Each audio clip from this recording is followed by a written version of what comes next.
नमस्कार, मैं कमलेश कबीर आपका एक बार फिर स्वागत करता हूं इस नए एपिसोड में।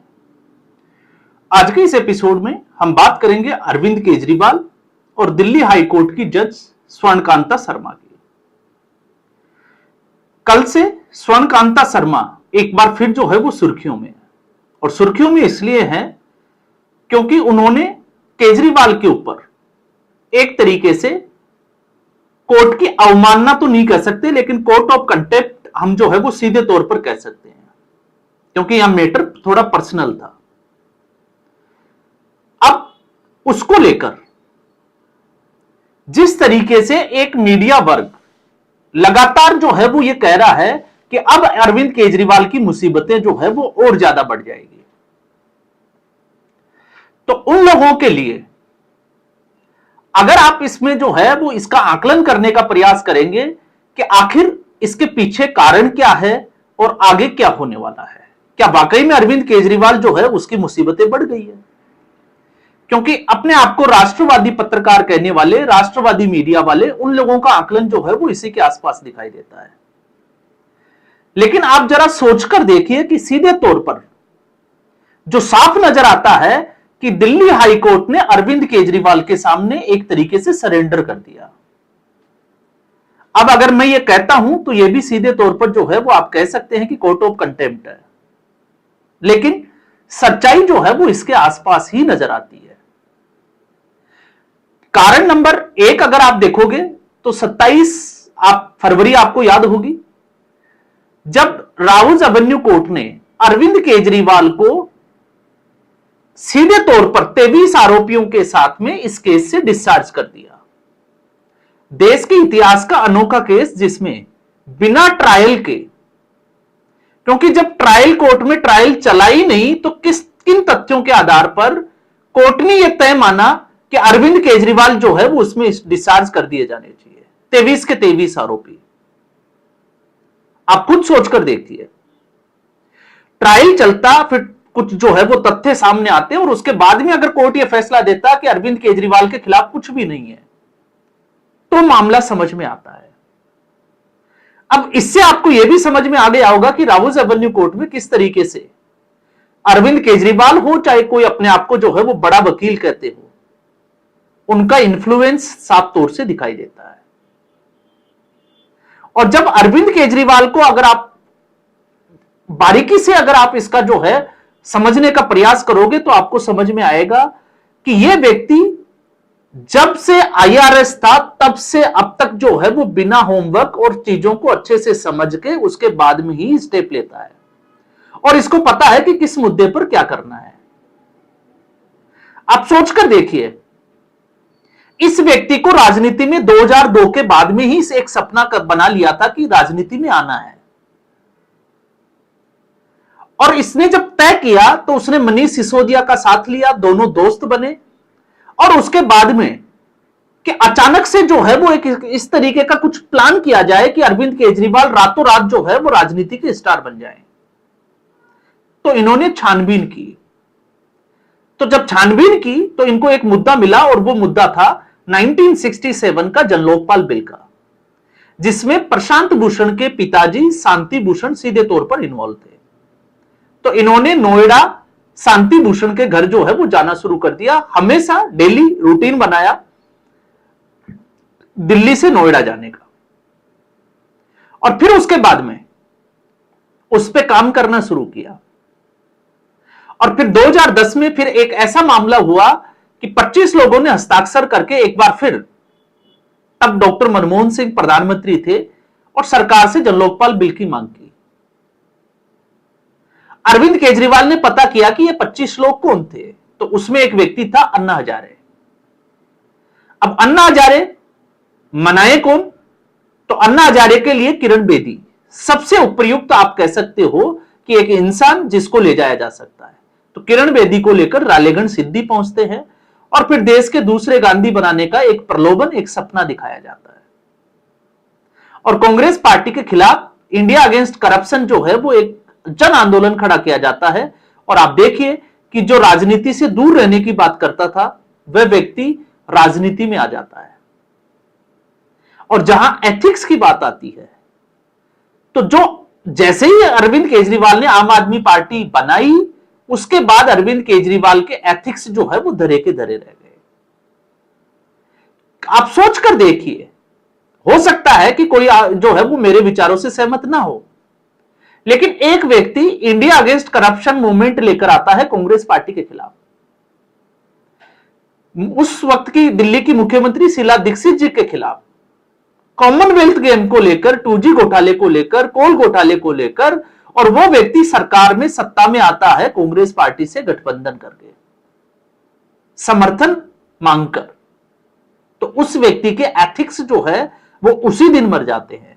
तो आप सोचकर देखिए कि वो व्यक्ति कितना चालाक होगा। और उसके बाद में 2016 तक लगातार जो है वो सार्वजनिक मंच से ये कहना कि शीला दीक्षित जी को गिरफ्तार करना चाहिए। क्यों करना चाहिए? क्योंकि सीएजी की रिपोर्ट जो है वो घोटाले की बात करती है, लेकिन 2017 से लेकर 2024 तक अरविंद केजरीवाल ने कभी सीएजी की रिपोर्ट विधानसभा से सार्वजनिक ही नहीं की। और फिर उसके बाद में कानून की धज्जियां उड़ाना। ईडी ने 9 बार सम्मन दिया और 9 बार सम्मन नहीं देने के बावजूद ईडी के समक्ष पेश नहीं हुए, और उसके बाद ईडी को घर जाना पड़ा और अरविंद केजरीवाल को गिरफ्तार करना पड़ा। और फिर इस व्यक्ति ने चुनौती दी गिरफ्तारी को, जमानत को नहीं, आप उसके ऊपर नहीं जा सकते, अवैध गिरफ्तारी को। और दिल्ली हाईकोर्ट ने माना कि उनकी गिरफ्तारी जो है वो वैध है, ईडी के पास तथ्य और साक्ष्य मौजूद है।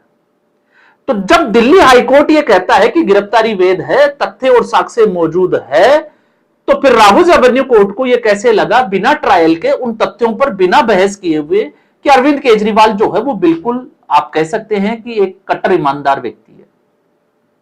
लेकिन इस देश की अदालत ने ऐसा किया, जहां एक तरफ अरविंद केजरीवाल को, क्योंकि उसके वकील जो है वो अभिषेक मनु सिंघवी था, और बार एसोसिएशन की रूल बुक ये कहती है कि कोई भी व्यक्ति जो सरकारी आप कह सकते हैं कि सैलरी स्लिप लेता है वो वकालत नहीं कर सकता। तो कपिल सिब्बल और अभिषेक मनु सिंघवी दोनों सांसद है, सरकार से उनको तनख्वाह मिलती है, तो फिर वो वकालत किस आधार पर कर रहे हैं? और अभिषेक मनु सिंघवी का आप इन्फ्लुएंस देखिए कि एक तरफ हेमंत सोरेन को चुनावों के लिए जमानत नहीं दी जाती, लेकिन अरविंद केजरीवाल को दी जाती है। और उसके बाद सुप्रीम कोर्ट जब यह कहता है कि यह जमानत जो है वो केस की मेरिट्स के आधार पर नहीं, चुनावों के एक पार्टी के कन्वीनर होने के नाते दी जा रही है और वापस सरेंडर करना ही होगा, तो वो अरविंद केजरीवाल डिस्चार्ज कैसे हो सकते हैं? अब हम जब उससे आगे बढ़ते हैं तो डिस्चार्ज से आगे की कहानी 6 अप्रैल को शुरू होती है, जब अरविंद केजरीवाल हाईकोर्ट में यह कहते हुए दिखाई देते हैं कि उनकी बेंच बदल दी जाए। क्यों बदल दी जाए? क्योंकि स्वर्ण कांता शर्मा से उनको न्याय की उम्मीद नहीं है। इससे पहले एक्सपीरियंस था कि 4 में से 3 बार जो है वो उनकी याचिकाएं खारिज कर दी गई। आप कह सकते हैं कि उनके फेवर में फैसला नहीं दिया गया, और उसके बाद जो टकराव की स्थिति बनी, स्वर्ण कांता शर्मा का यह कहना कि वो इस केस से पीछे नहीं हटेगी। तो अरविंद केजरीवाल ने बड़ी ही चालाकी से, आप छोड़ दीजिए केजरीवाल आम आदमी पार्टी की जो आईटी सेल है, क्योंकि इस आईटी सेल से क्या क्या चीजें हो सकती है हम पहले भी बात कर चुके हैं, लेकिन जिस तरीके से वीडियो कॉन्फ्रेंसिंग की तरह जाना, फिर कुछ जितना आम आदमी पार्टी को मसाला चाहिए उतना एडिट करना, सोशल मीडिया पे जो है वो चलाना, और अरविंद केजरीवाल की छवि को सुधारने के लिए एक फाइटर की छवि दिखाना। लेकिन फिर स्वर्ण कांता शर्मा का एक फैसला आता है कि वो इस जो सुनवाई है उससे नहीं हटेगी, फिर चाहे एमिकस क्यूरी जो है वो ही क्यों ना लाना पड़े। एमिकस क्यूरी का मतलब है कि अगर कोई व्यक्ति इस तरीके से पेश नहीं होता तो सरकार, या आप कह सकते हैं कि न्यायालय जो है वो कुछ वकीलों को जो उनकी तरफ से जो है वो दलीलें दे सके उनको पेश कर सकती है और केस आगे बढ़ सकता है। तो लगा कि स्वर्ण कांता शर्मा जो है वो इसमें सुनवाई करेगी, लेकिन अब अचानक से जब यह फैसला लिया गया कि वो इस सुनवाई से हट रही है, लेकिन अरविंद केजरीवाल के ऊपर उन पर्सनल टिप्पणियों को लेकर सोशल मीडिया पर जो चलाई जा रही है उसको लेकर कोर्ट ऑफ कंटेम्प्ट चलेगा। अब कोर्ट ऑफ कंटेम्प्ट में अगर आप देखते हैं तो 2 चीजें हो सकती है कि आप किसी न्यायाधीश के फैसले से जो है वो सहमत ना हो, तो आप उस न्यायाधीश के खिलाफ जो है वो तर्क वितर्क आप जो है वो बहस कर सकते हैं। लेकिन दूसरा होता है कि आप न्यायालय के भरोसे के ऊपर जो है वो सवालिया निशान खड़ा करें। तो यहां पर सीधे तौर पर अरविंद केजरीवाल ने न्यायालय के भरोसे के ऊपर सवाल खड़े किए।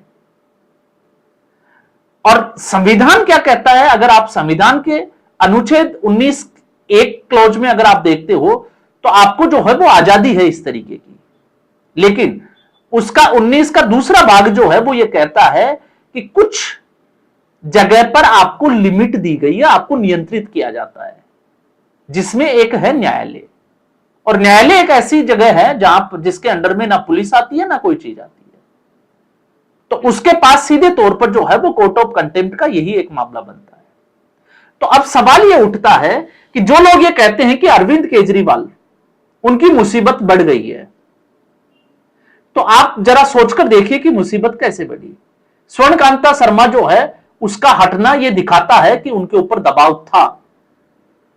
अब यह दबाव अंदर से था या बाहर से था?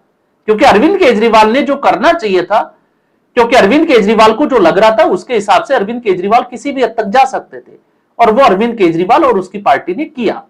लेकिन अब सवाल यह उठता है कि जो ये कहे सार्वजनिक तौर पर कि वो जब तक इस फैसले की जो है वो इस मुद्दे पर जो है वो फैसला नहीं आता तब तक वो इस फैसले की सुनवाई करेगी, वो न्याय करेगी, तो फिर अचानक से ऐसा क्यों हुआ कि वो हटने के लिए मजबूर हो गई? तो इसका मतलब कहीं ना कुछ तो कॉम्प्रोमाइज्ड है,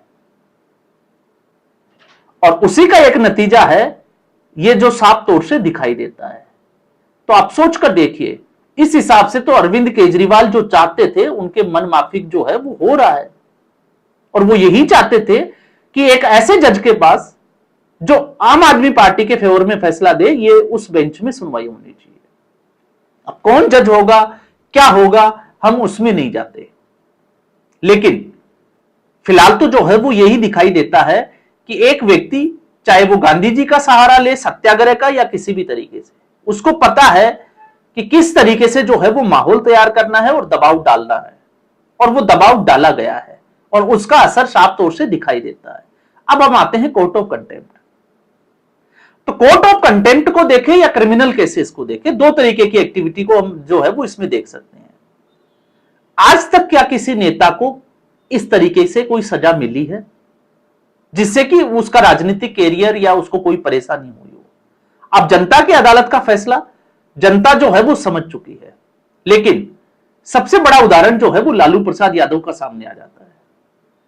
6 केस में, चारा घोटाले में, जिनमें वो अलग अलग सजा याफ्ता है, और वो व्यक्ति मेडिकल आधार पर जमानत के ऊपर बाहर है क्योंकि उसकी किडनी खराब थी।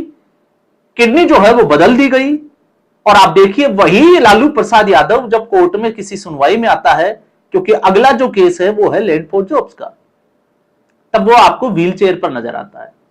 यह दिखाने का प्रयास किया जाता है कि मैं बीमार हूं, लेकिन अदालतें अपनी आंख बंद करके बैठ जाती है तब जब वही व्यक्ति चुनावी माहौल में रैलियां करता है, और जब नाच गाने का प्रोग्राम होता है तो कई बार जो है वो ठुमके लगाते हुए भी दिखाई देता है, तब आप उसके लिए क्या कहोगे? तो आज स्थिति यह है कि उनके दोनों बेटे जो है वो हजारों करोड़ की प्रॉपर्टी के मालिक है। तो केस लड़ना, क्योंकि केस वकील लड़ते हैं, और ये जो है वो पैसा कमा रहे हैं। तो आप सोचकर देखिए कि अरविंद केजरीवाल, सीधे तौर पर इससे जो साबित होता है कि अगर इस शराब घोटाले में अरविंद केजरीवाल की जो अरविंद केजरीवाल चाहता था अगर वो हो रहा है, रावत एवेन्यू कोर्ट भी वही कर रहा है और दिल्ली हाईकोर्ट भी वही कर रहा है, तो फिर अरविंद केजरीवाल आप मानकर चलिए कि शराब घोटाले में तो जो है वो बिल्कुल फ्री हो जाएगा। तो फिर मामला क्या बचता है? सिर्फ और सिर्फ कोर्ट ऑफ कंटेम्प्ट। तो अरविंद केजरीवाल उसका फायदा उठाएगा कि देखिए शराब घोटाले में उनके खिलाफ कुछ नहीं मिला, इसलिए उनसे बदला लिया जा रहा था, इसलिए बदला लिया जा रहा था क्योंकि स्वर्णकांता शर्मा जो है वो किसी एक विचारधारा के प्रोग्राम में जो है वो जाती थी, और उनके ऊपर जो है वो अरविंद केजरीवाल को जेल में डालने के लिए दबाव था। इसलिए जब उनको जो है वो एक्सपोज कर दिया गया तो उसके बाद में अरविंद केजरीवाल को फंसाने के लिए, किसी भी तरीके से जेल में डालने के लिए कोर्ट ऑफ कंटेम्प्ट जो है उसका एक अलग केस चला दिया जाए। और अरविंद केजरीवाल और आम आदमी पार्टी इस तरीके का नैरेटिव, इस तरीके का परसेप्शन जो है वो अब तैयार करने में लग जाएगी, क्योंकि अब उनको समझ में आ गया है कि किसी भी तरीके से या जो है वो दबाव बनाया जा सकता है और उसका असर जो है वो होता है। तो मुझे लगता है, जिन लोगों को यह लगता है कि अरविंद केजरीवाल की मुसीबतें बढ़ गई है, तो अरविंद केजरीवाल शराब घोटाले में जो है वो सीधे तौर पर अब वो जनता के सामने लोगों को इन्फ्लुएंस कर सकते हैं। एक परसेप्शन नैरेटिव की जो लड़ाई है, वॉर है, उसमें वो आगे बढ़ते हुए दिखाई देते हैं। जैसा वो चाहते थे वैसा होता हुआ दिख रहा है। तो इसलिए मैंने कहा है कि एक तरीके से अरविंद केजरीवाल के सामने और अरविंद केजरीवाल की रणनीति और राजनीति के सामने ये खुले तौर पर, सीधे तौर पर सरेंडर है। इससे ज्यादा जो है वो कुछ भी नहीं है। तो आज के इस एपिसोड में बस इतना ही। उम्मीद करूंगा वीडियो एपिसोड आपको पसंद आया होगा। वीडियो को लाइक करें, शेयर करें, चैनल जरूर सब्सक्राइब करें। धन्यवाद।